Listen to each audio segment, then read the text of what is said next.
Nghiệp số cái chi số sơ đồ này tỏนี้ngàyนี้យើងវិលត្រឡប់មកជួបគ្នាវិញហើយ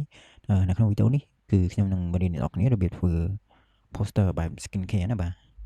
អូខេតោះឥឡូវដើម្បីមកខាត់ពេលយូរយើងចូលទៅអនុវត្តអ្នកគ្នាហើយនេះគឺជា project ដែលខ្ញុំបង្កើតថ្មីហើយវាមានទំហំប៉ុណ្ណឹងអូខេហើយទាក់ទងនឹង background គឺខ្ញុំយក background ពណ៌បែបហ្នឹងណាបើសិនជាអ្នកនរគ្នាចង់បាន background បែបហ្នឹងយើងអាចចូលមកកន្លែងនេះមកហើយយើងយក solid color ណាបាទហើយយើងសេរី color ទៅតាមពណ៌ហ្នឹងទៅបាទឥឡូវដោយសារខ្ញុំដាក់ហើយអញ្ចឹងកន្លែងនេះខ្ញុំសុំ cancel វិញបាទតោះជាបន្ទាប់ខ្ញុំនឹងបង្កើត save មួយនៅកន្លែងនេះណាអញ្ចឹងដោយសារ save ហ្នឹងខ្ញុំបានគូសហើយវារៀងយូរដែរអញ្ចឹងបើសិនជាអ្នកទាំងគ្នាចង់បាន save ហ្នឹងចាំ comment នៅក្រោមវីដេអូនេះមកចាំខ្ញុំនឹងចម្លាក់ save ហ្នឹងទៅក្នុង Telegram ណាបាទអូខេអញ្ចឹងខ្ញុំសូមបើក save របស់ខ្ញុំបាទនេះគឺជា save ណា save របស់ខ្ញុំដែលខ្ញុំបានបង្កើតមុនហ្នឹងហើយខ្ញុំប្រើតែប៉ុណ្្នឹងទេសម្រាប់ដាក់ skin care របស់យើងបាទអញ្ចឹងនៅតែបញ្ជាក់ផងដែរទៅក្នុងនឹងរូបទាំងពីរនេះបើសិនជាអ្នកនរគ្នាចង់បានចាំចូលទៅយកក្នុង Telegram ដែរចាំខ្ញុំទម្លាក់ចូលក្នុង Telegram ក្រុមរបស់ខ្ញុំហ្នឹងតោះជំនាញដំបូងគឺខ្ញុំនឹងadd នៅ object skin care ចូលបាទដោយសារខ្ញុំមានរូបហើយខ្ញុំក៏បានកាត់ background ហើយដែរអញ្ចឹងយើងអាចទាញរូបនេះចូលមួយមកបាទយើងដាក់ប៉ុណ្ណឹងហើយយើងបន្លែងមកយើងទាញវាទៅលើយើង convert វាទៅជា smart object សិនដើម្បីកុំឲ្យវាបែករូបហ្នឹងបាទអូខេយកប៉ុណ្ណឹងហើយទៅតង់នឹង background នេះខ្ញុំនឹងសេរីខាងក្រោយឡើងវិញដោយសារវាពណ៌របស់វាស្តៀងទៅនឹង object របស់យើងពេកអញ្ចឹងអាចយករាងសជាងនឹងតិចបាទឥឡូវខ្ញុំសុំសេរី background សិនណាបាទតោះខ្ញុំយកពណ៌រាងបែបហ្នឹងហើយខ្ញុំសុំកែ color នេះសិនណាដោយសារខ្ញុំចង់ឲ្យវារាងកម្ៅបន្តិចអញ្ចឹងដើម្បីសេរីពណ៌ឲ្យបានយើងបង្កើត layer វាមួយសិនមកហើយយើងចូលមកកន្លែងនេះយើងយកពាក្យ curve បាទហើយយើងមកស្ដាំលើវាសិនមកយើង create clipping mask ដើម្បីឲ្យអាហ្នឹងវាចូលមកនេះខ្ញុំ layer នេះចោលមួយសិនបាទអញ្ចឹងចូលមកនេះវិញមក create clipping mask បាទប៉ុណ្ណឹងហើយយើងសេរីមក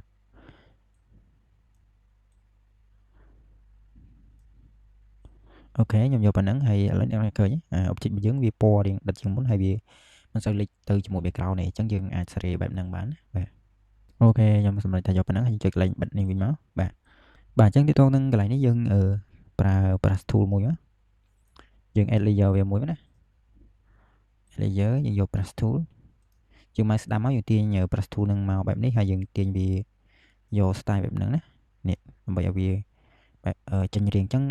ងាយស្រួលក្នុងការយើងប្រើ brush tool ហ្នឹងបាទអូខេអញ្ចឹង brush tool របស់យើងសេរីវាតូចតិចមកកុំឲ្យវាធំពេកទីតងនឹងសេរីយើងអាចចូលមកសេរីនៅកន្លែងនេះបានណាបាទឥឡូវខ្ញុំយកប៉ុណ្ណឹងអូខេខ្ញុំ control alt T ដើម្បីសេរីវាបន្តិច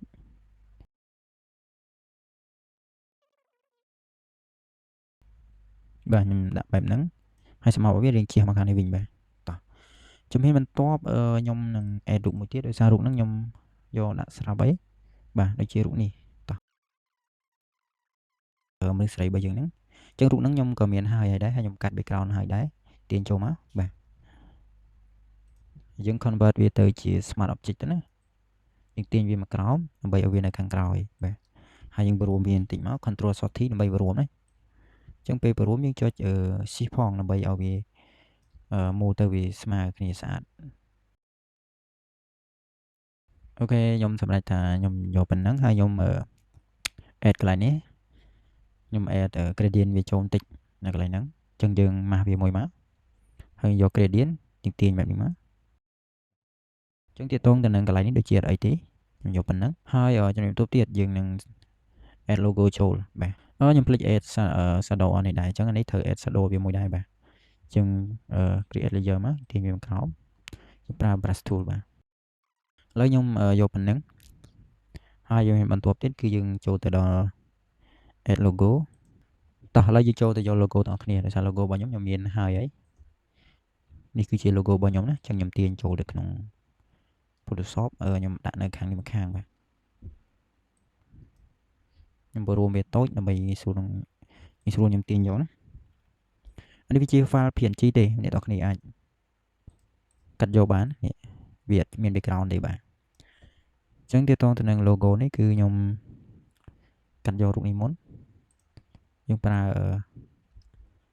រើគេវងហ្នឹងellipse tool បាទយើងយក ellipse tool មក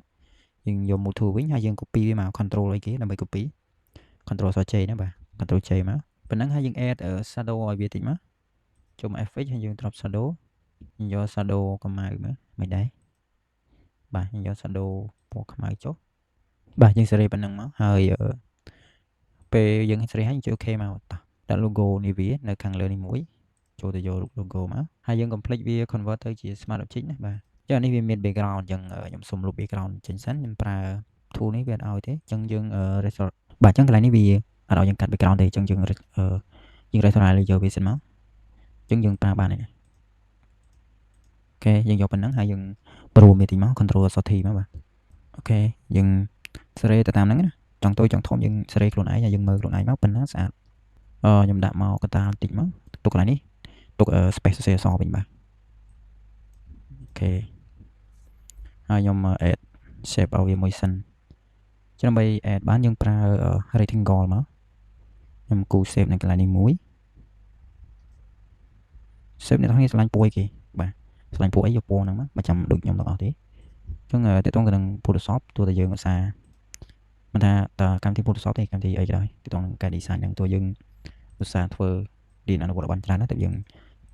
ងាយយល់ហើយចាំដៃបាទតោះតទៅនឹងពុននេះខ្ញុំយកប៉ុណ្ណឹង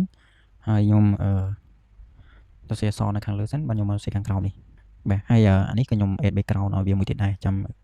ខ្ញុំសេអសហើយបាទខ្ញុំ add background វាចូលណាជំនាញបន្ទាប់គឺយើងចូលនៅសរសេរអក្សរទាំងអស់គ្នាទៅតងដល់អក្សរខ្ញុំមានស្រាប់តែខ្ញុំដោយសារខ្ញុំសរសេរហើយអញ្ចឹងខ្ញុំ copy យកតែម្ដងទៅកុំឲ្យខាត់ពេលយូរណាបាទចុចកន្លែងនេះមកយើងផាសមក control V មកបាទហើយយើងបដូរពណ៌វាឆ្លាញ់ពណ៌អីយកពណ៌ហ្នឹងមកខ្ញុំយកពណ៌កាឈូករៀងដិតបាទយើងចុចសញ្ញាគ្រីសមកហើយយើងបរិយាបន្តិចហើយយើងអាចដូរ font style បានណាចឹងដើម្បីដូរបានយើង double click លើវាមកយើងចូលមករក style មួយណាដែលយើងឆ្លាញ់យើងយកមួយហ្នឹងទៅបាទខ្ញុំយក font ហ្នឹងគេខ្ញុំយកប៉ុណ្ណឹងតោះដោយសារអក្សររបស់ខ្ញុំសរសេរហើយខ្ញុំមិនសូវខាត់ពេលយូរក្នុងការសរសេរអក្សរទេខ្ញុំ copy ដាក់តែម្ដងបាទអូខេតោះមកទៀតយើងសរសេរអក្សរទៀតមកដោយសារខ្ញុំអត់ទាន់សរសេរអស់ទេអក្សររបស់យើងរីកច្រើនតិចហើយក្នុងអក្សរនេះយើង add ទៅ editing កលចូលមួយមកហើយខ្ញុំយកពណ៌ឈូកដដែលប៉ុន្តែខ្ញុំយកពណ៌រាងស្រាលបាទពណ៌រាងស្រាលហើយខ្ញុំតោះនៅកន្លែងនេះខ្ញុំ add gradient ឲ្យវាមួយសិនដោយសារខ្ញុំចង់បានកន្លែងនេះខ្ញុំអត់ចង់ឲ្យវាច្បាស់ចឹងទេខ្ញុំចង់ឲ្យវារាងស្មើពណ៌សជិះមកក្នុងវិញណាចឹងយើង add យើងម៉ាស់វាមួយមកយក gradient ទាញបែបហ្នឹងមកបាទអូខេប៉ុណ្ណឹងហើយយើង convert វាទៅជា smart object សិនហើយយើង add ចេះស្រាវយើងម៉ាស់វាមួយសិនមកយើងយក gradient ហើយយើងមក add gradient ខាងនេះម្ដងបាទ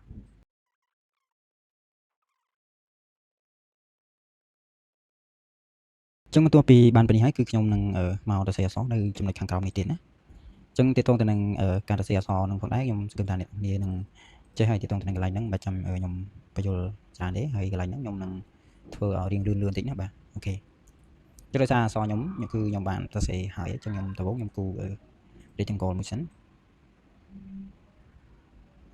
បាទខ្ញុំដាក់បែបនេះហើយខ្ញុំដូរពណ៌វាសិនណា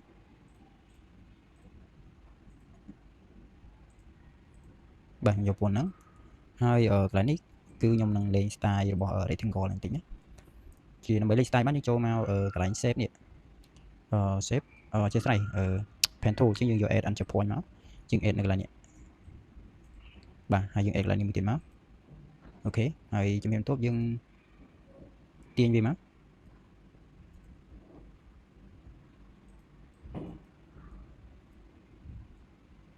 បាទខ្ញុំយកប៉ុណ្ណឹងហើយខ្ញុំមកទាញនៅខាងនេះមួយទៀត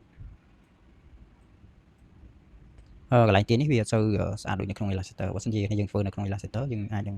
ថាបាន shape នឹងស្អាតជាងនេះបាទអញ្ចឹងខ្ញុំសូមនិយាយថាយកប៉ុណ្ណឹងអញ្ចឹងបើសិនជាយើង design អីយើងទៅសរសេរអក្សរឲ្យហើយបែបហ្នឹងវាមានភាពងាយស្រួលដែរពេលយើង design អីយើងមិនចាំសរសេរយូរទេយើងគ្រាន់ copy ដាក់តែម្ដងណាបាទអូខេកន្លែងនេះយើងដូរពណ៌អក្សរតិចមកដាក់ពណ៌សទៅ